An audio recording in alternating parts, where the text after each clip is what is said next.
Good evening, everyone. I'm Gary Christenson, Mayor of Malden, and today is Wednesday, April 22nd, 2020.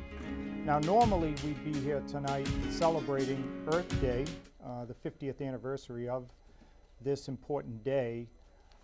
And while we have been achieving many of the goals that are involved with Earth Day, it's not how we wanted to achieve them. Both social media platforms and some of the papers have been saying the stats that lead up to this day are all getting better, but again, it's not how we wanted to get there. So we're here again tonight to talk about the latest with COVID-19 in the city of Malden.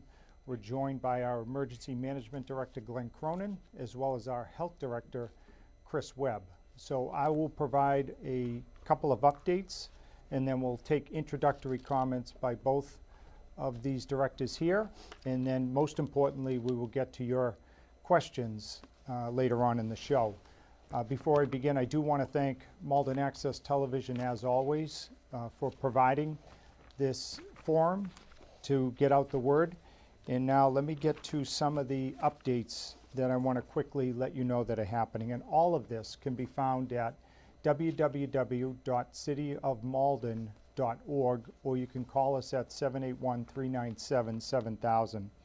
So for Malden updates, we have implemented a rental assistance program in conjunction with the Malden Redevelopment Authority and with the full support of the Malden City Council. Details will now follow, but we do have approval of the program. The Malden Board of Health has issued an advisory on the wearing of masks that our Health Director will touch upon when we get to him. And then our school superintendent, John O'Terry, has issued an update to the Malden public school community, which can be found on www.maldenps.org. As far as state and federal updates, Governor Baker signed legislation into law to protect homeowners and tenants from evictions and foreclosures, which we have put up on our website. And as you all know, Governor Baker extended the closure of all public and private schools to the end of the school year. Our thoughts are with our families and students, and especially our seniors. But if you don't know our seniors at Malden High School, they are a resilient bunch, because when they heard the news, they immediately, some of them, got onto social media and just thanking us for their experience that they had at that school. And it was just heartwarming and not surprising that they took that approach upon hearing the news. So we're working closely with the City Council, led by President Jadine Seeker and the school committee, and the school administration with Principal Chris Mastrangelo, to try and make sure that we honor all they have given Malden High School in our community. So stay tuned for details moving forward. The Department of Public Health now has a dashboard that highlights what's happening across the state, that you can see, again, by visiting cityofmalden.org. And some city services updates. If you are having difficulties purchasing the blue bags, you can contact our office at info@cityofmalden.org. And the parking department, which I think you already know, has relaxed street sweeping regulations, which were to take effect May 1st. So credit to Ron Hogan, our parking director, and the staff of the parking department. So a few other updates. We are doing surveys to find out how the online learning component is going at the Malden Public Schools. The survey can be found at maldenps.org/family surveys. And then again, if you want more information about the rental assistance program, which we are now working out the details, there is some information on our website about that. Same goes for the Malden businesses. The City Council approved a buy program where half of the funding that was made available will go to rental assistance, and then actually I think it's a third that will go to support Malden businesses. And then the other thing that has happened since the last time we met, if residents are concerned about entering the stores to purchase the bags, which we've heard about, the Walgreens Pharmacy drive-through on Route 60 will now be offering the bags for sale through its drive-through. So those are some of the things that are happening. Let's get over to our Emergency Management Director and also Police Captain, Glenn Cronin, to say a few words, and then Chris Webb, our Health Director, will speak, and then again, most importantly, we want to hear from you this evening. Captain? Thanks, Mayor. Thanks for inviting me here tonight. I know that you and I have had many meetings with Chris as far as emergency management and what we do and where we are almost every day. But I think it's important for the viewers out there to know that there are 4 core principles of emergency management that are universal, and that is mitigation, preparedness, response, and recovery. Right now, we're in the response phase. We've done what we could to mitigate, we have prepared, and now we're responding. And the best way to respond is to make sure that our first responders have adequate equipment, personal protection equipment when they go to COVID-19 related calls, medical aids. So that's a major part of our response in keeping our equipment at adequate levels. There are several methods by which we get the equipment, and of course, thanks to your administration, and particularly Chuck Ranahan, the city controller, who's reached out and found private vendors to get us masks and gloves, which took a lot of research because they're very hard to find at this point. So I also want to thank him for that. The other method, of course, is through emergency management, and I do that on a weekly basis. I can only go 7 days in advance based on what we would typically need. I do that through a system called Webb EOC, which is through the Massachusetts Emergency Management Agency, otherwise known as MEMA. Once we get that order in, the National Guard typically delivers that to the police station almost weekly now, and I also want to thank the National Guard for that service. Every day, I know I speak with you every day. I speak with Director Webb every day. I speak with Police Chief Molis every day, the Chief of the Fire Department, Bill Sullivan. I speak with Joseph Merry from Cataldo Ambulance. And I have to, give a shout out to Cataldo Ambulance. They have had a 4-phase plan that has worked perfectly. Their response times have not been lagging at all. They're right where we want them. So their plan obviously worked. So I just want to say thank you to him. On a weekly basis, I do have statewide conference calls that I'm involved in with MEMA and other state agencies, and the communication with the state has been easy. It's been two-way. They've actually assigned a representative for us here in Malden. Her name is Barbara Legadowitz. In fact, on my way down here, she called me to make sure there wasn't anything that we needed. I speak with her every day, so they've been excellent as far as reaching out to us. And lastly, I can say recently Governor Baker indicated that we are in the height of the surge at this point. I can say with confidence that our local hospitals, doctors and nurses will be able to handle this crisis in the days coming. I know that it's still in the surge. Knowing what I know about local hospitals as far as the ventilators that they have, the amount of patients that are on ventilators, their surge capacity, how many patients they currently have in the hospitals, and how many patients are in the ICU, I'm confident that we'll be able to get through this crisis and move forward. Good. Thank you again for being here this evening. My pleasure. So now our Health Director, Chris Webb, will speak to the recent order that came out from his department as well as the latest numbers. Right. Why don't we start with the numbers? Well, everybody likes the numbers. So today's new case total is 569, and regrettably we've had 19 deaths. We do expect that number to grow exponentially, actually. If it doesn't, of course, we'd be ecstatic, but I think we can all say that 569 is a number that we thought we would have passed a long time ago. I thought at this point we'd be somewhere in the 1,000 to 1,200 person range, and we might be because reporting is what it is, but we're pretty comfortable that it's not much more than where we are right now if you look at the hospitalizations and the overall rate of new cases. Okay. So we had a pretty good bump overnight at 42.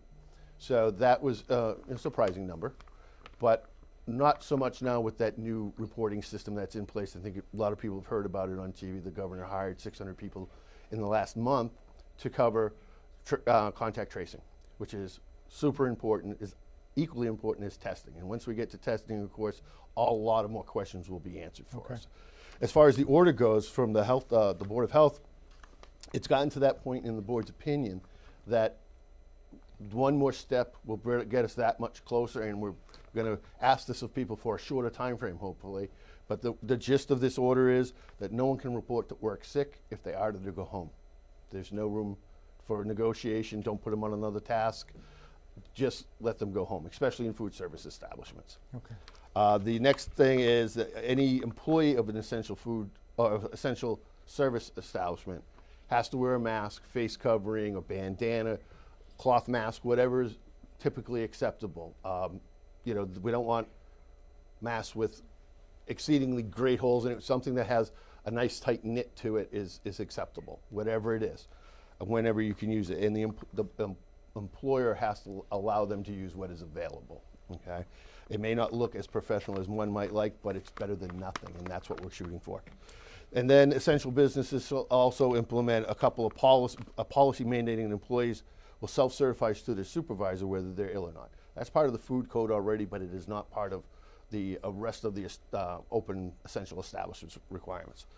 The employee can only report to work if he has no fever. Can only report to work if he has not ever had a fever of 100 degrees or more. The employee does not have a cough, sore throat, or trouble breathing. The employee does not have diarrhea. The employee has not been ordered to self-isolate by a doctor or a local health official.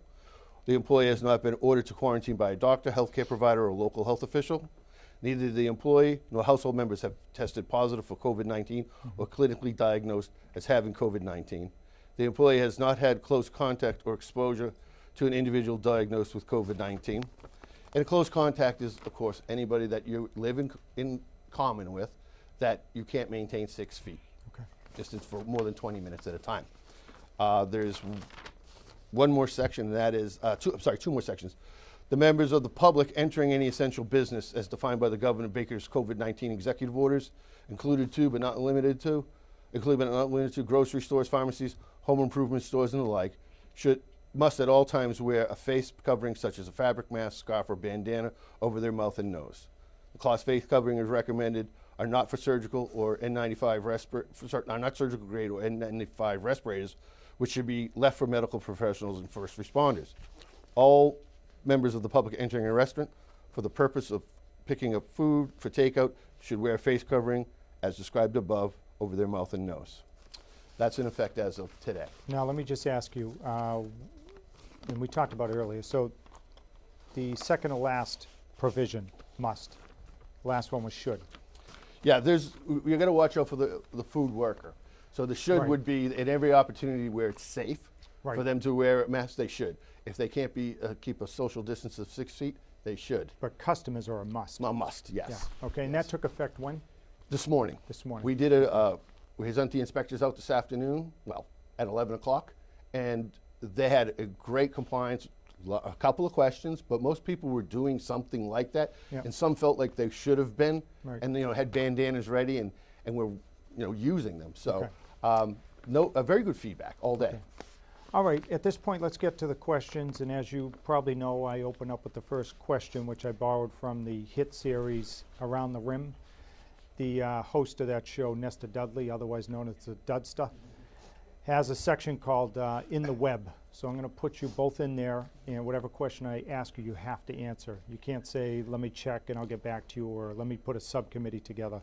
You have to give me your most honest assessment.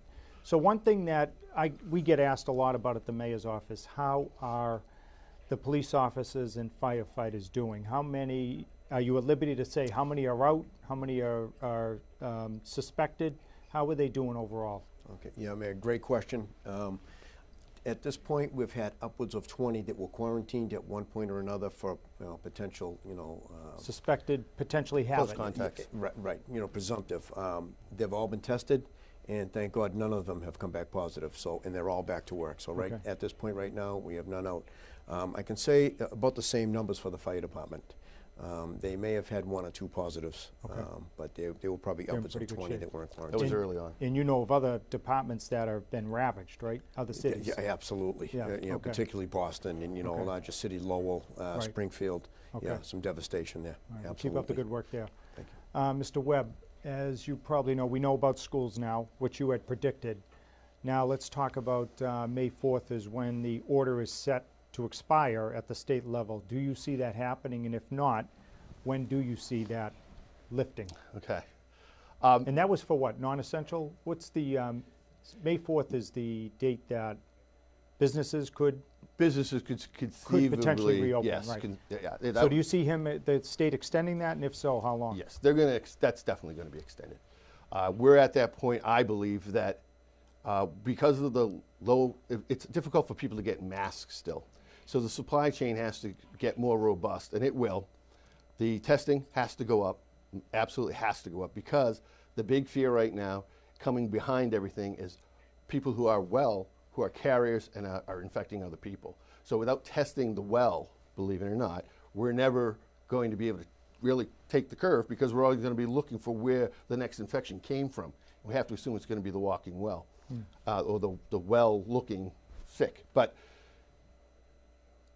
I think the realistic time frame to start even talking about how we're going to open restaurants and get our social life back, because I think that's what most people want. And I can't speak for work because there's so many different things that will have to happen there. Yeah. There's too many variables in different workplaces. But socially, I think we're looking probably, I hate to say it, but sometime in June, before we really start talking about, having karaoke night again. Something. Yeah, Okay. yeah, I really do. Mid-June, All I right. think because we'll be still factoring in how we get people to work. Got it. So May 4th to mid-June, I think, is a reasonable time to work that out, and then kind of expand things from there. Okay.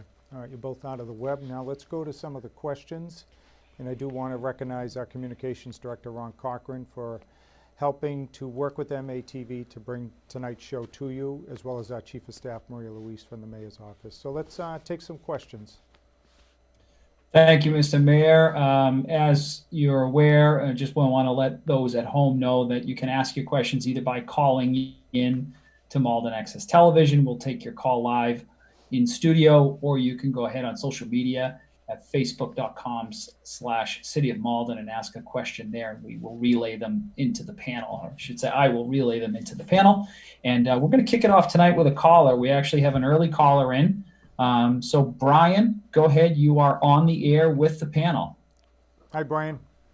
Hey, good evening, everyone. First, Mayor Christenson, Mr. Cronin, and Mr. Webb, thank you for your time. And I'm sure, it's what time, 7 o'clock now, for your time for coming out and just answering questions like this.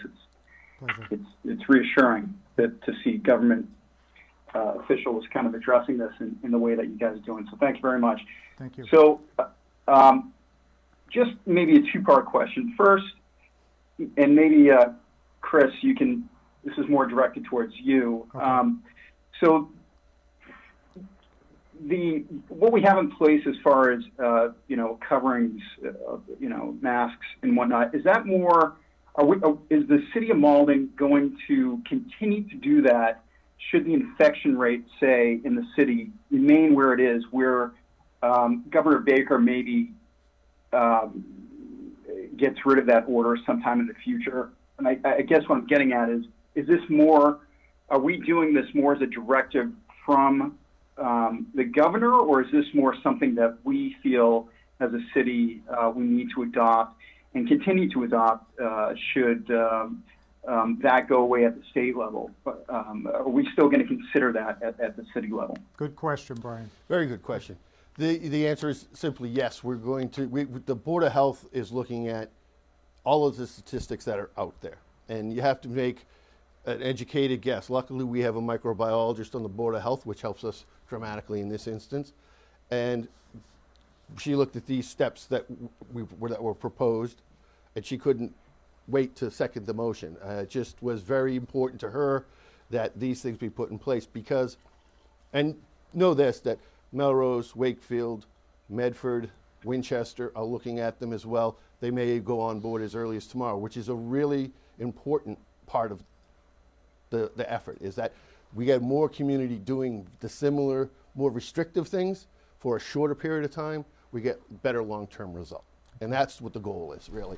Yeah, so Brian, I think regardless of what the CDC does or the Department of Public Health at the state level does, we may very well extend or go further than they ultimately do at some point here. It's going to be all of us talking, which we do all the time, Yep. and trying to make the best decision possible to keep everyone safe here in our city.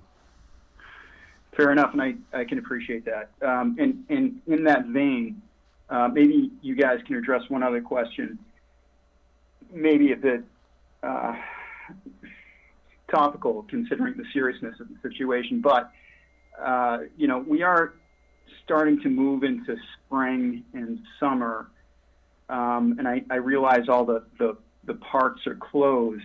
And I'm just wondering if it would be a consideration if we could open up the parks in some way, if we kept maybe social distancing or required masks, when you're entering the park or something along those lines, as it's really, I found, as being someone that has to work from home now for the past couple of weeks, and my only time to really get outside is to wash my car and go for a run, that not having a place to do that other than the street is, a bit difficult, I guess. And it would just be nice to, I guess, in the springtime to have a place to go to run. I realize that the health concerns there, you don't want crowds of people kind of, massing there because there's no place else to go or anything to do. But I'm wondering if maybe, Mr. Cronin can speak to that as far as policing that in some way where we can actually open those sometime in the near future, even if we continue to have this situation in the next few months. Brian, we couldn't agree with you more. That's why we were one of the last cities, I think, around us to close the parks, because we really wanted that to work, where people would have an opportunity to do what you're saying, running and getting some fresh air. But based on what we saw the first few days, we really didn't have a choice to do anything other than what we did. But let's hear from our emergency management director, and then we'll have our health director chime in on the question. I can understand, your feelings on that. I think at this point, if we, started letting people use the park, less restrictive measures, using masks and social distancing, would lead to everybody crowding the parks at this point. I'm not saying that might not happen in the very near future, but I think at this point, I think it may be the wrong thing to do. We're fighting this right now. We're in the right direction. I don't want to make any turns right now at this point. So, Mr. Cronin, based on what Brian said, if we get to the point where we reopen the parks, I assume there would be restrictions, and then the question always is monitoring. How do you monitor it? Right. Yeah. So typically, we have over 30 parks, right? Yeah, we have 30 plus parks in the city. It's impossible for us to be at every park all the time to monitor. So in that regard, if we did, put in, less restrictive measures at the parks at some point in the future, we would, of course, do our best to monitor them, and try to talk to people, suggest things to them if we see them creating any health hazards.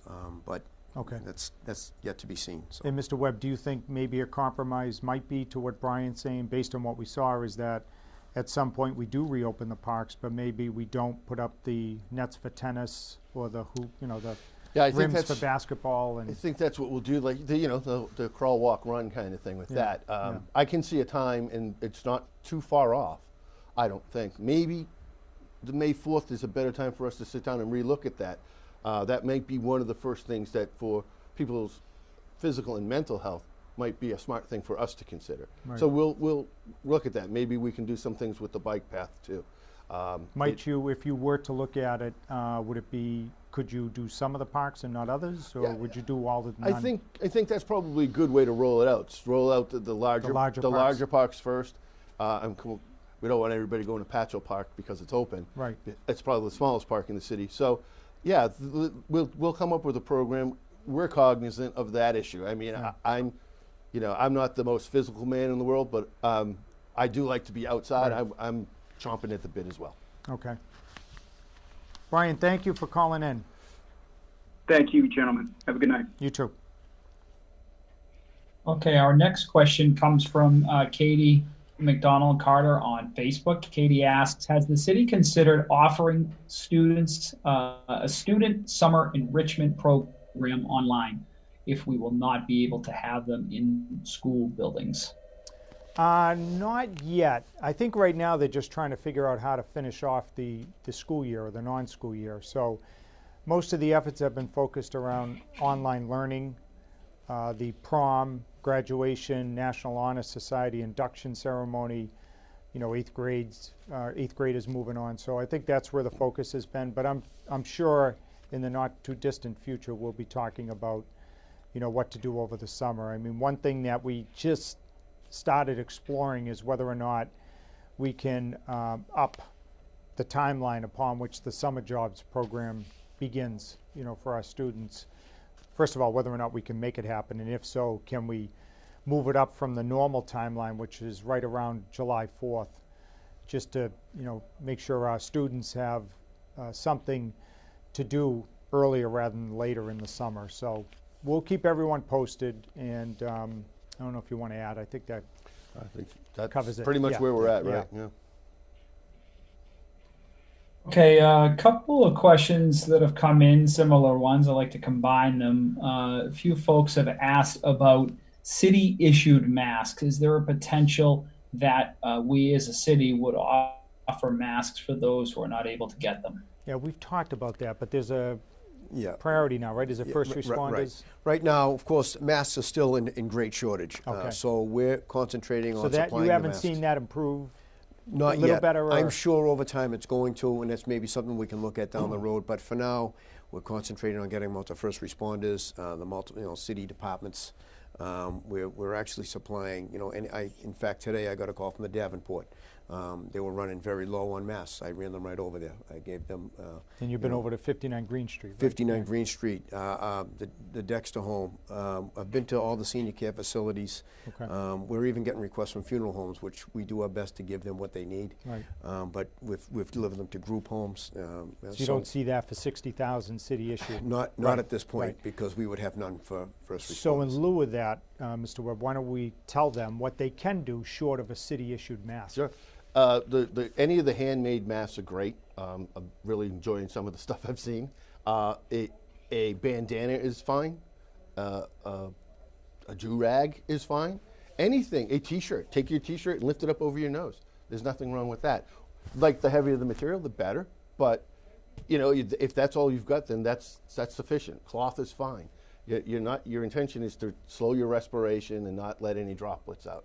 That's really all you're trying to do. You're protecting yourself from somebody else, so offer them the same courtesy is basically all we're looking for. Does that answer it, Mr. Cochran? I believe so. I will definitely follow up with the person who asked the question. Thank you. That's been a common and actually, I think it'd be a good time to mention. We've mentioned them so far just about every show. Is Malden Neighbors Helping Neighbors? It's an excellent resource for things just like this. I know it's a very active community, and I know that face mask creation has been on their list since almost day one. I'm not totally certain if they're at the level of giving them out to residents. I think, as Captain Cronin pointed out, I think their priority is still giving them to first responders, and another sort of down the chain. But so, that'd be Mr. a great Cochran, can you resource provide their contact person to reach information? out to.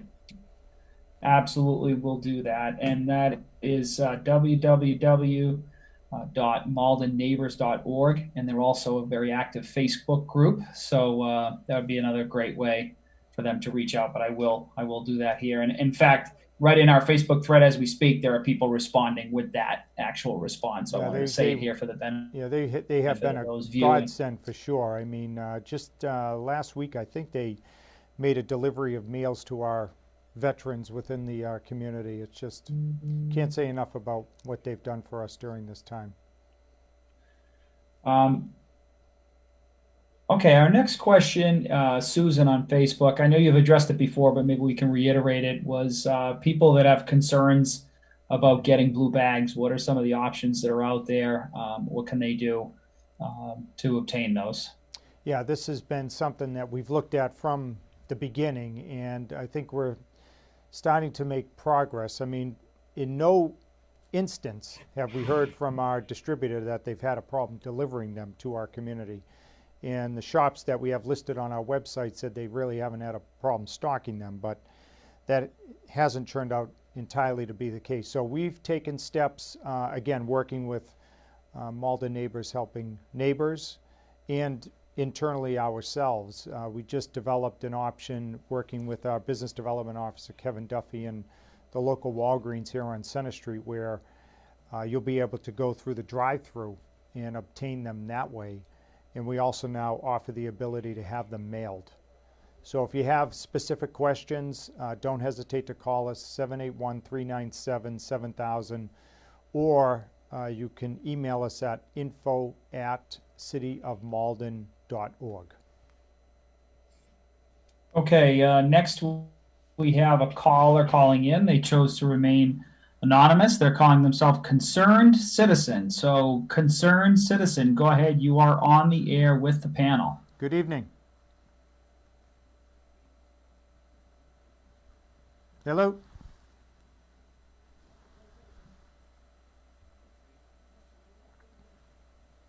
Okay, maybe we'll leave them some time to sort out what their phone issues may be. We'll Okay. come back to them. Okay, the next question is about, this is from Prisco. He asks, what happened with last night's Board of Health meeting that was on Zoom? He was asking if there were any technical difficulties. He was just interested in the content of what was said in the meeting and didn't get a chance to see it. Okay. It was a pretty straightforward meeting. The board had pretty much had their own steps they wanted to go, and this mask issue, they've kind of pushed it out. So is that the one item they had on Yeah, the really, agenda? it was the only agenda item. And of course, we have a lawyer and a microbiologist, so it made it quick work. We had some other places to work from, and we used those as well. Salem and Haverhill are examples. And I had drafted it in much like the Haverhill format, and it read well. It makes sense for where we're at, I thought. So I proposed it, and the board reviewed it, made sure it made sense legally and Now, at least as far as Board of Health regulation goes. for Prisco to see what happened, the order is on our website? The order is on the website, yes, it Okay, is. Yeah. and the meeting was via Zoom? Did It you have was any via problem? Zoom. Any problem with the We had technical- one technical problem on the exit, Okay. where I didn't hit exit all, I believe it, or end all.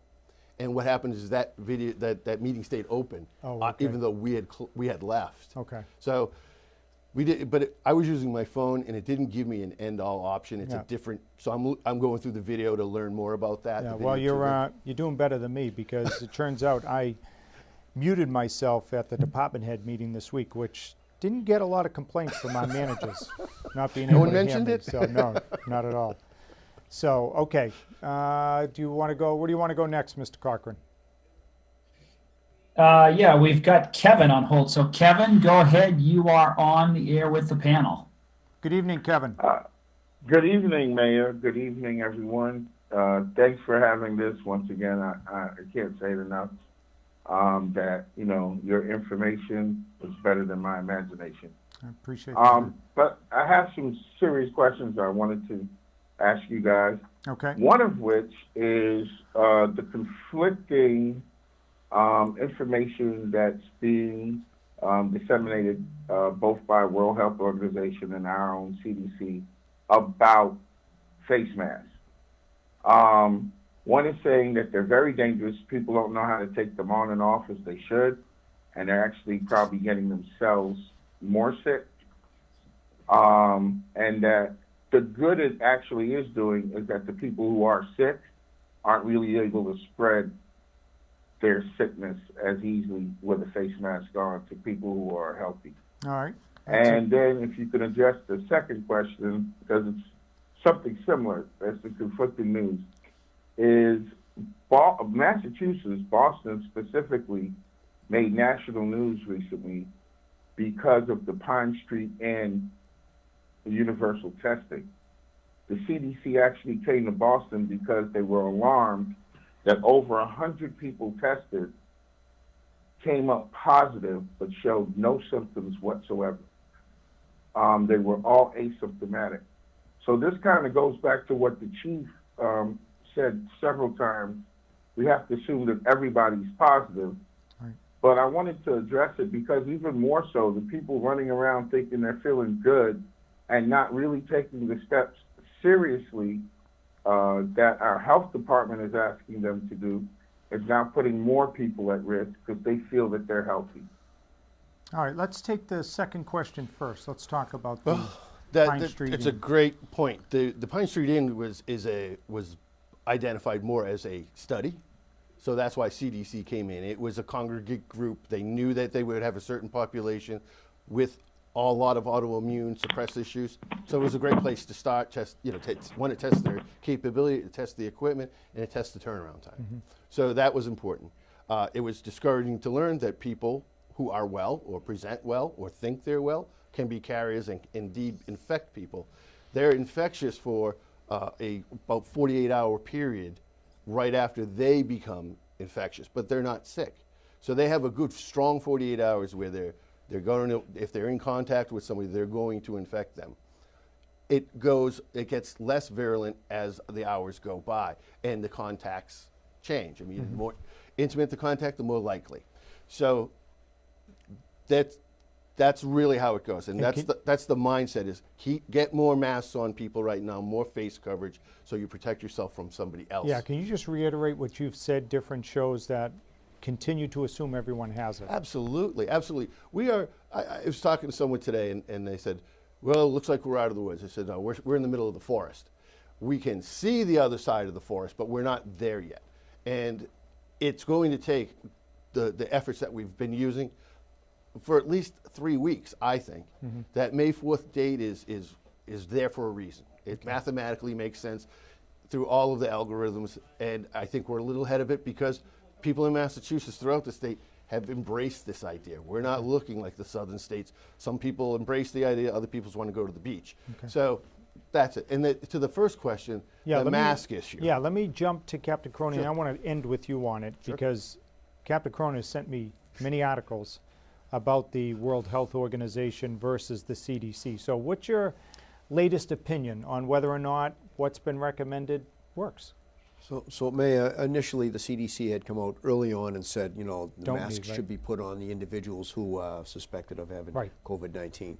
I think that was more or less to save the amount of masks that the country had for the hospitals, the doctors, nurses. Interesting. And now that I think the supply chain is picking up a bit, now they're suggesting that everybody wears a mask. So you're saying all things being equal, months ago they would have said everybody.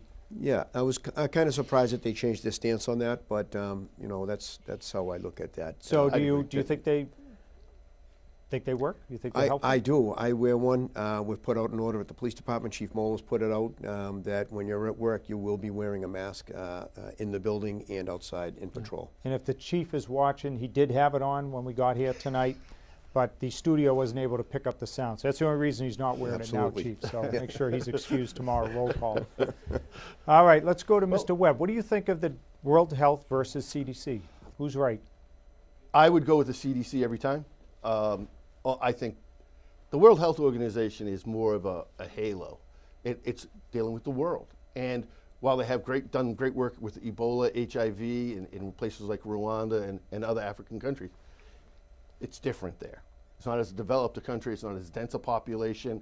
So it's a great place to study this kind of work.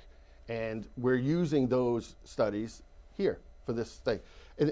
We also use a lot of these similar things for foodborne outbreaks as well. So it's not unfamiliar to public health officials. This is something we train on, and the police department's been training with us for how many years on these issues? Years and years. It's 10 years anyway. So, but to this question about the masks,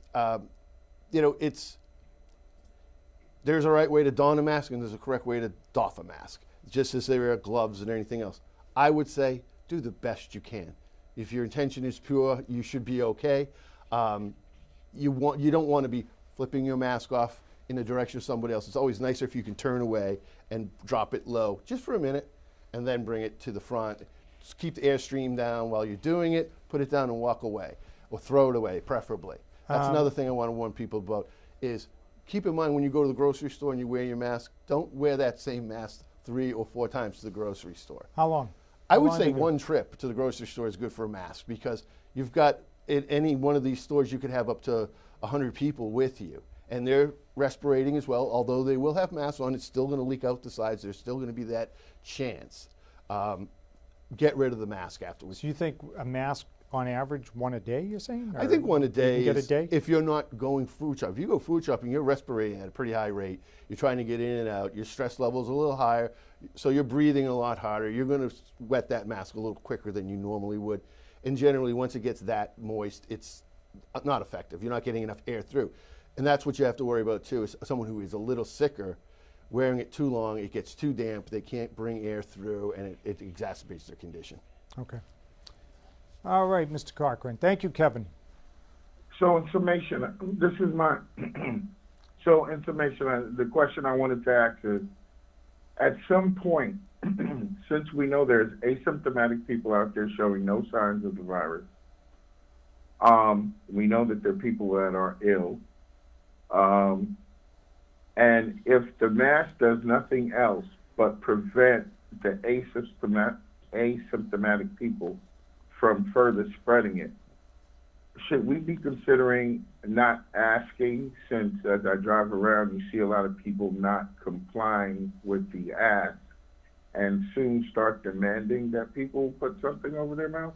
Yeah, Kevin, we've talked about that many times, but that comes down to enforcement, right? So let's Right, go to you which- first, Captain Cronin, and then Mr. Webb. Right. Mark, it's a great question, but the problem is that it will be almost unenforceable. We can't be everywhere at all times.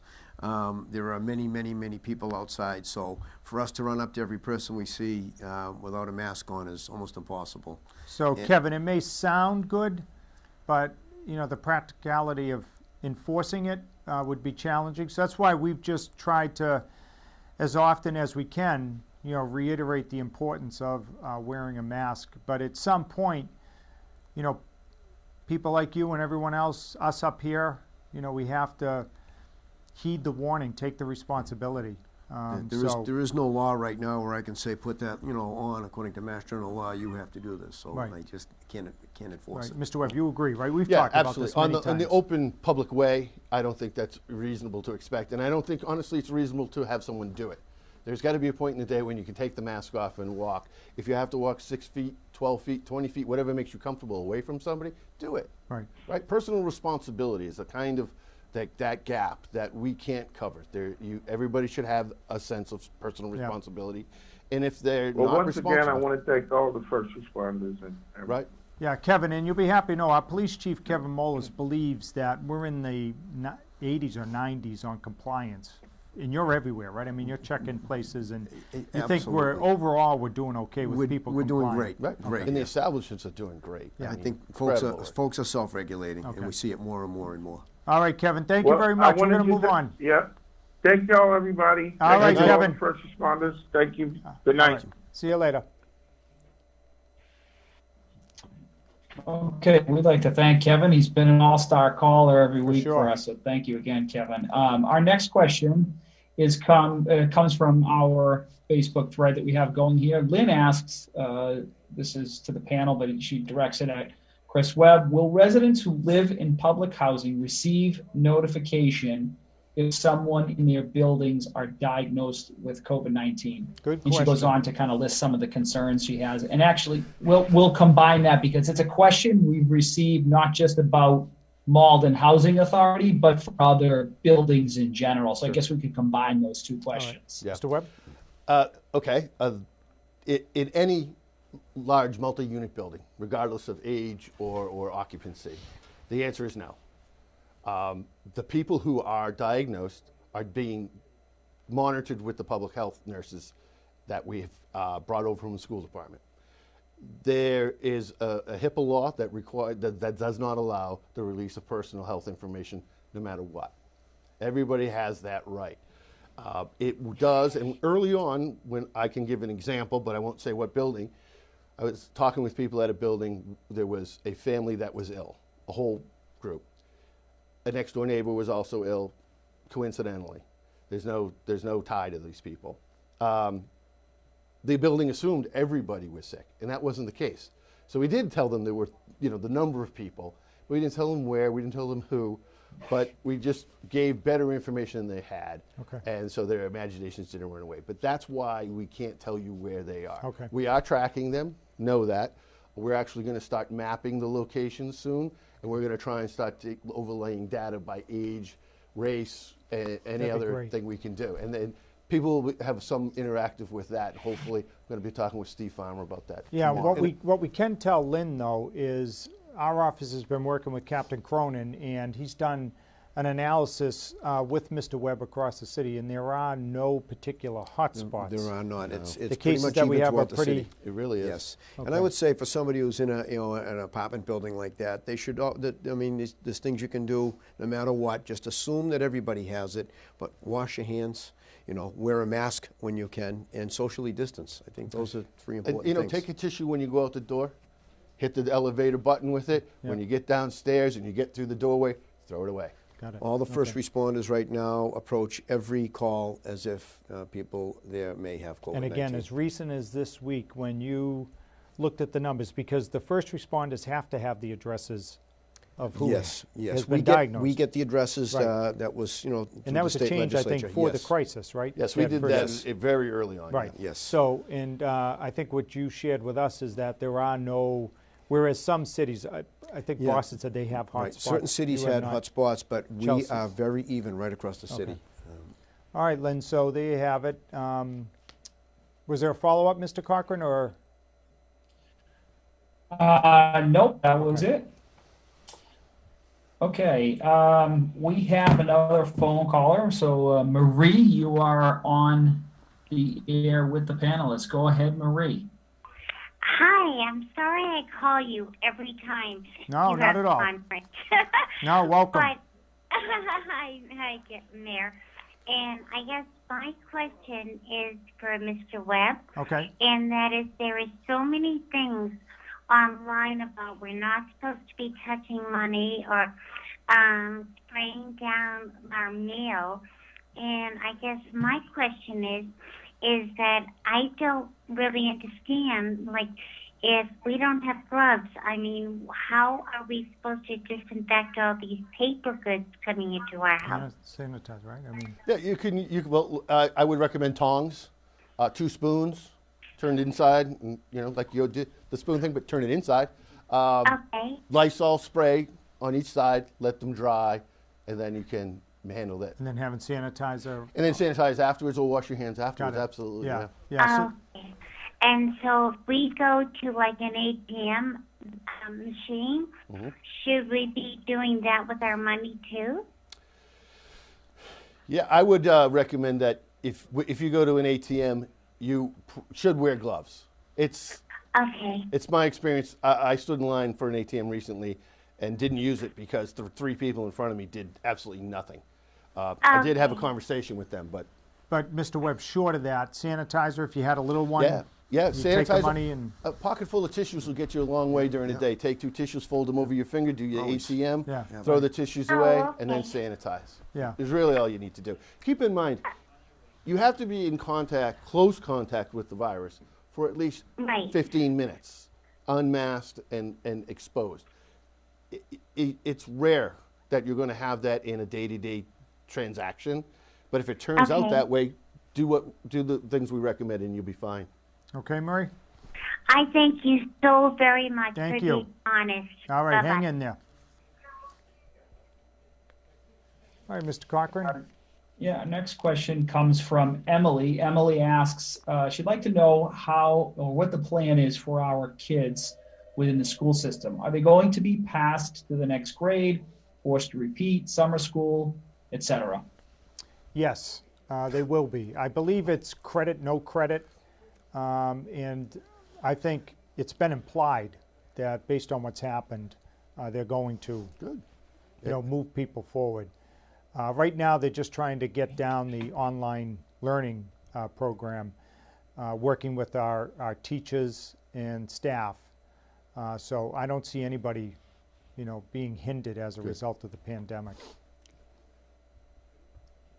Okay. Our next question is from Janet. Janet asks, it says relatively unrelated question, but she's a new resident and was trying to do some things with the RMV and obviously was turned away from an in-person visit. And she's wondering what she can do for, transactions with the RMV, but more local to Malden was what is she to do for registering children for school for the following year? Right. I believe right now that's all on hold based on what's happening, but I would go to www.maldenps.org, and there you can email our school superintendent, John O'Terry. As a matter of fact, I can give you the email address right now, joterry, O-T-E-R-I, @maldenps.org, and he'll point you in the right direction. Okay, thank you very much. And we have our anonymous caller, Concerned Citizen, is back with us. So go ahead. You are on the air with the panel. Hello, can you hear me? Yes, Yes. good evening.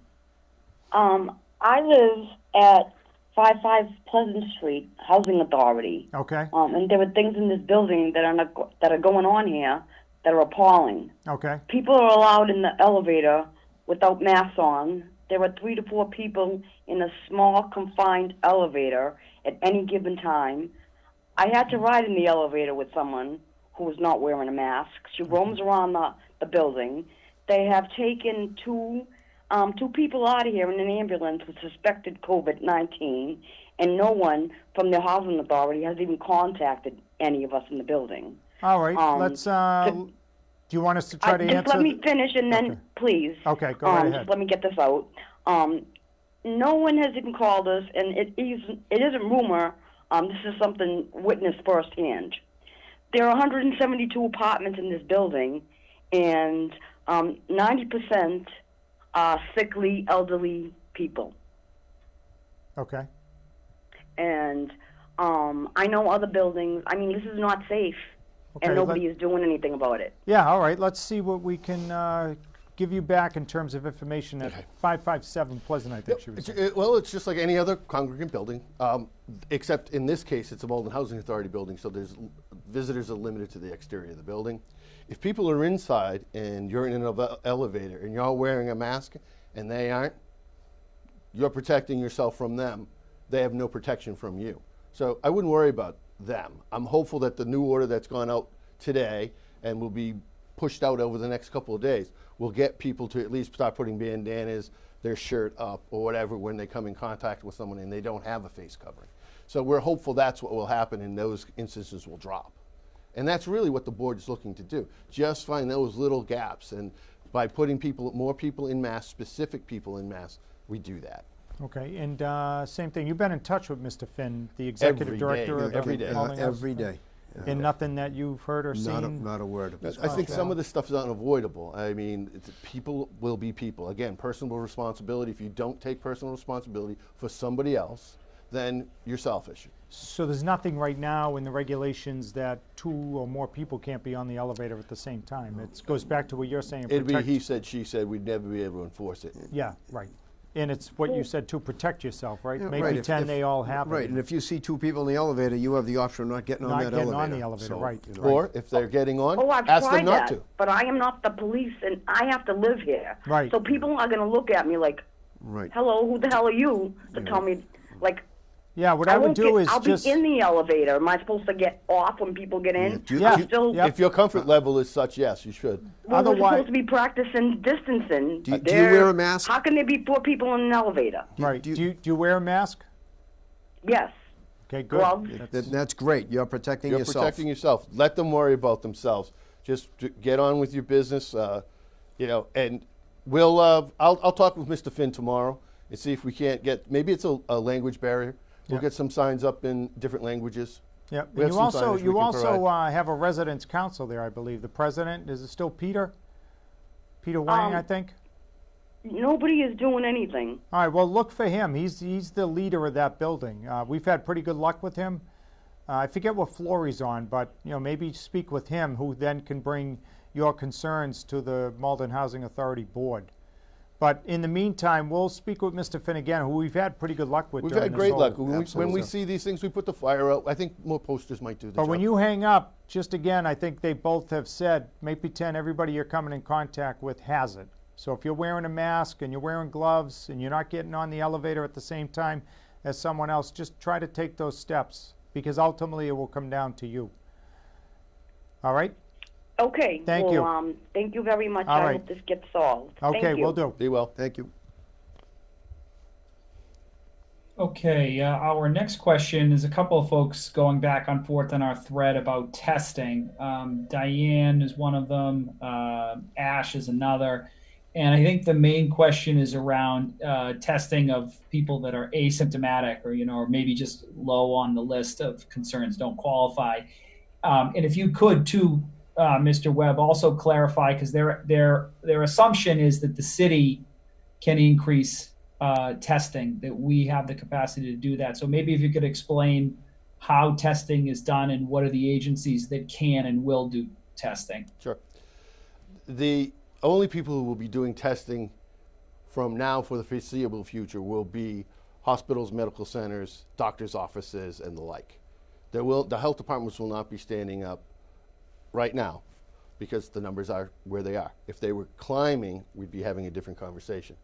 But where we're at right now, the health departments are not going to be tasked with setting up these things, although emergency management is planning, always planning for that eventuality. We do have a back of the envelope plan right now, and it's only on the back of the envelope because this will speak to the first part of the question. Believe it or not, there aren't enough swabs, first of all. I mean, the physical swabs don't exist.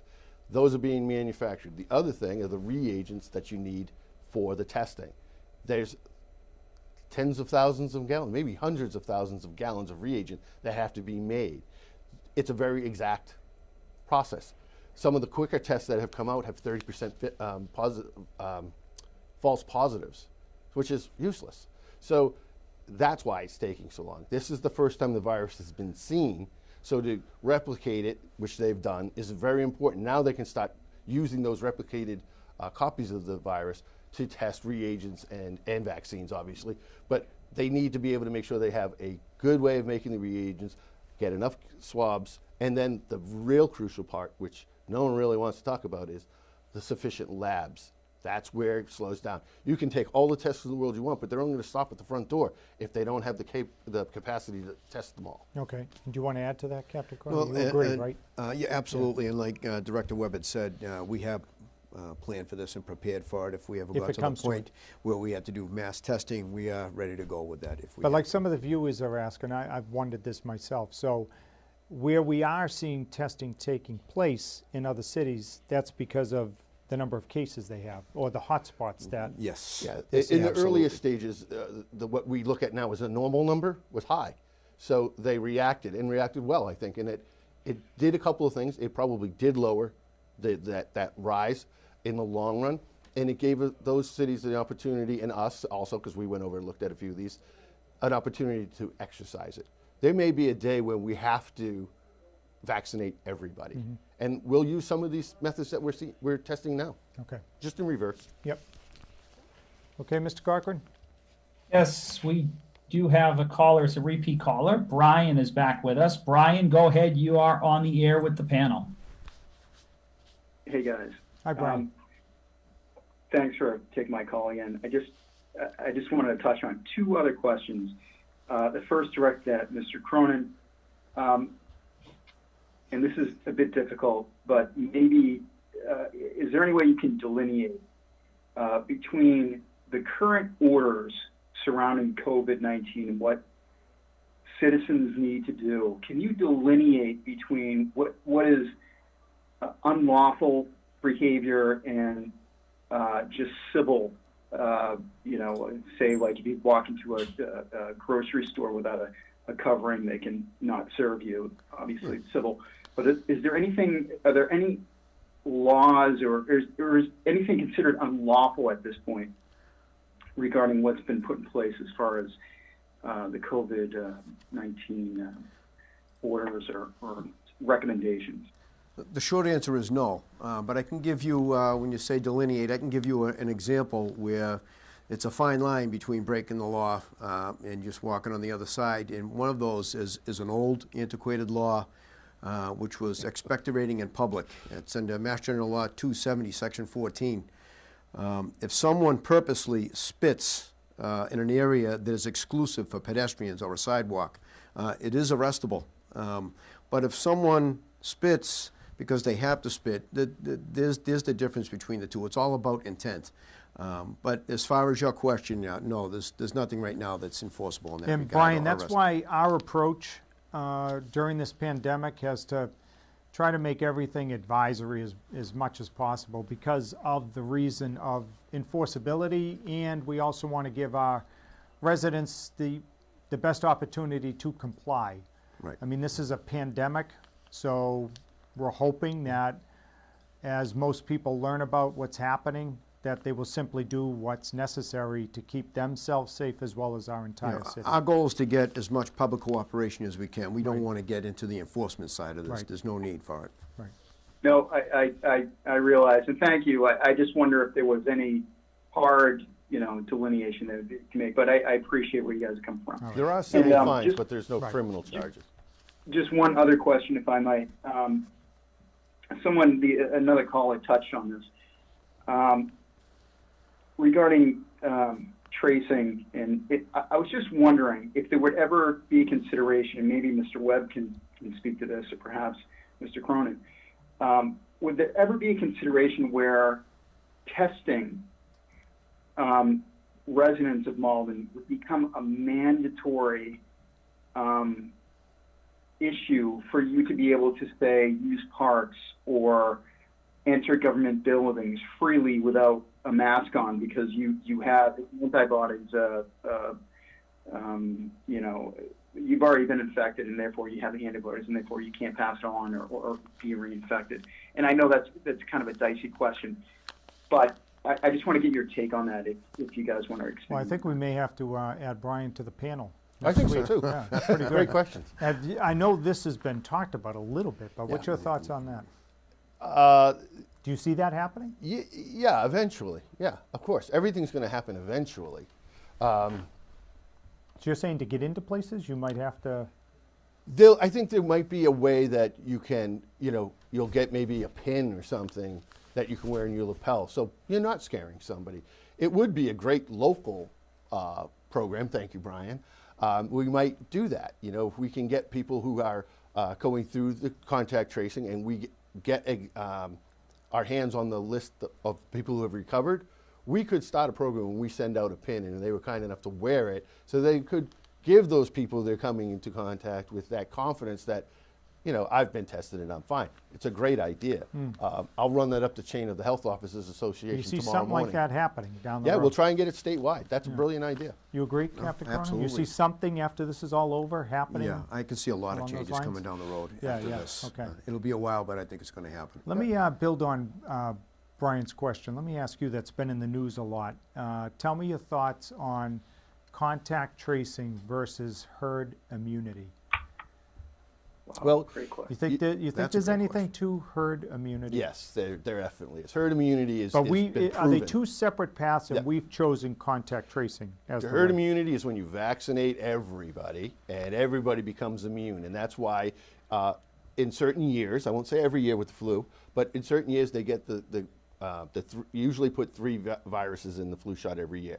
When they get them right, it's a very effective vaccination. This virus, being never been seen before, doesn't have a virus, but when it does, it'll work exactly the same way. Okay. It will be, I assume it will be a live, what we call a live virus. You will get a little dose of it. You will build up antibodies to it just like you do influenza. And that's why some people will say, I got the flu from the shot. You don't get the flu from the shot. You get the flu from an infection. But yes, I think that's what agree, it's going to look. Captain? Yeah, absolutely. It's gonna look Yeah. like that. I'm going to agree with Director Webb. He's eminently qualified to answer these type of questions. But so the approach that's been taken, you agree with? I mean, some have said, just let it ride, and people will become immune on their own. But our state, you have said contact tracing. And Geez, nothing would make me happier to be able to say to people, yeah, let's do that. But the problem with this is it's 10 times more infectious than influenza. So right. it makes it 10 times more deadly. right. And it's the first time we've seen it. We it's don't know. That respiratory, I'm going to call it attack, that the people are suffering from and put on ventilators for, is something they've never seen before. It's almost like end-stage Ebola. Yeah. It's scary. Got It's it. very scary. Got it. Okay. Thank you, Brian. Hey, thank you. And by the way, Mr. Christenson, that's exactly what I was getting at, herd versus tracing there. Yeah. And the only reason why I mentioned it is because I think I read, and maybe Mr. Webb can correct me if I'm wrong here, about 60% of people who actually have this are asymptomatic. So, True. you know, if most people have it, then I'm not sure tracing is going to be the answer. But anyway, We'll see. thank It's what you we for your have. time. Yeah. And that's why we're doing it. It's what we have right now. Best method we have right now. Right now. All right. Thank you, Yeah, Brian. no, I understand. Yeah. I understand. Yeah, thank you. I appreciate your candor there. Okay. Mr. Cochran? Okay, so we'd just like to remind everyone we're running a little bit past our normal end of the program at 8 p.m., but we are going to take a few remaining questions on Facebook, so we'll go with that. Our first question, or we'll kind of combine a few. Frank Cena, and also Amanda, they're just going to combine the two. It's about numbers. The first is, out of the 568 positive COVID cases, what is the age bracket of those positive cases? He also says, rest in peace to those who have passed away. So thank you for that, For sure. Frank. But I'm assuming that he means, what is the age distribution, if that can be shared with both those tested positive as well as those who have succumbed to the illness. And then on the tail end of that, Amanda wants to know how many have recovered. Okay. Mr. Webb? The second part of the question is that we don't have the data on recovery yet because it's being compiled in the backside of Maven. Because that recovery number is not consistent with other reporting, it's background. Okay. So as soon as they build what we're told is a more stronger reporting platform, that information will be able to be delineated. If you had to guess when? I'm hoping 2 weeks. Okay. We've been asking for it. It's been pushed, and everything we've asked and pushed for, we've gotten. Okay. So I don't have any doubt that they will. All right. Some of the stuff they don't want to release either because it gives people interpret it in the wrong way. And I think recovery numbers might do that for some people. Okay. Let's talk about the brackets. Is there any data yet that, or have you done analysis, or you're not privy to say? Well, I can say this, that we haven't finished the analysis because it's Fluid, the numbers. right? Yeah. Everything is still rolling in. There's no real way. But the few quick snapshots we've taken, it is elderly people. I'm going to say, when I say elderly, 70 to 80 are very hard hit. People in nursing homes are very hard hit. In our community, the highest population is 70 above with pre-existing conditions, just like they thought it would be, and people who are in nursing homes. Okay. Working age people and between 5 and 30 are almost very few affected. Somewhere after 40-ish, it starts to grow. Not a lot, but then you get to 60 and it jumps. Okay. And then 70 and 80. But again, this is something you're starting to work on and Yes. potentially will share with the community. There'll be at some more and more point. research Right. that we can we have look to be at. able to trust the data coming Right. out of Maven. It's not there yet because of those 600 people that are entering data. It's constantly changing. Okay. All right, Mr. Cochran, that answers that, I believe? Believe so. And we do want to remind folks, too, that we've consolidated all of our coronavirus information on our website.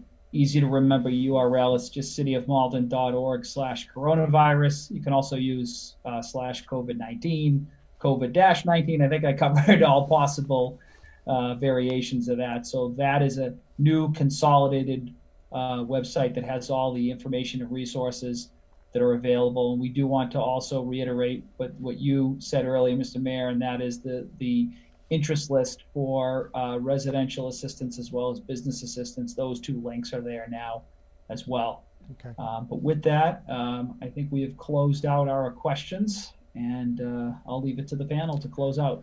All right, we'll go left to right. Again, like I always say, stay home, stay safe. I know that it's hard. I really do. It's hard for me too, even though I get out during the day.